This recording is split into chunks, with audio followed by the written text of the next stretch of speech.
அல்லாஹ் சுப்ஹானஹு வ தஆலா இப்படிப்பட்ட நன்மக்களுக்காக, கடைசியிலே கூறப்பட்ட அந்த வகை மக்களுக்காக இவர்களுடைய நிலை எப்படி? அல்லாஹ்வை திக்ர் செய்து கொண்டே இருக்கிறார்கள். அல்லாஹ்விடத்திலே அவர்கள் தங்களுடைய தஸ்பீஹ்களை அனுப்பி கொண்டே இருக்கிறார்கள். அல்லாஹ்வின் வேதத்தை ஓதிக்கொண்டே இருக்கிறார்கள்.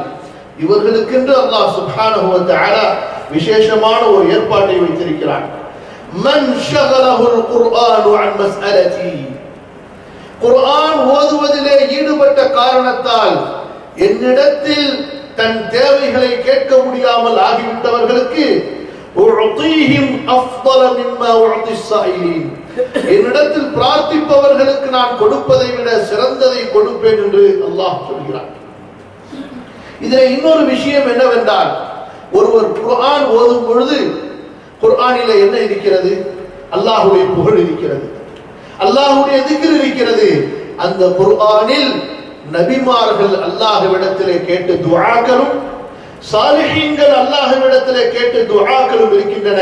எனவே ஒரு மனிதன் தனது வார்த்தையால் அல்லாஹ்விடத்தில் கேட்பதை விட நபிமார்கள் கூறிய அந்த திக்ர்களை, துஆக்களை அவன் குர்ஆனிலே அல்லாஹ்வின் வசனமாக ஓதிக்கொண்டு வரும் பொழுது தனியாக ஒரு மனிதன் துஆ கேட்பதை விட சிறந்ததை அந்த அடியானுக்கு அல்லாஹ் தருவதாக அவன் வாக்களிக்கின்றான்.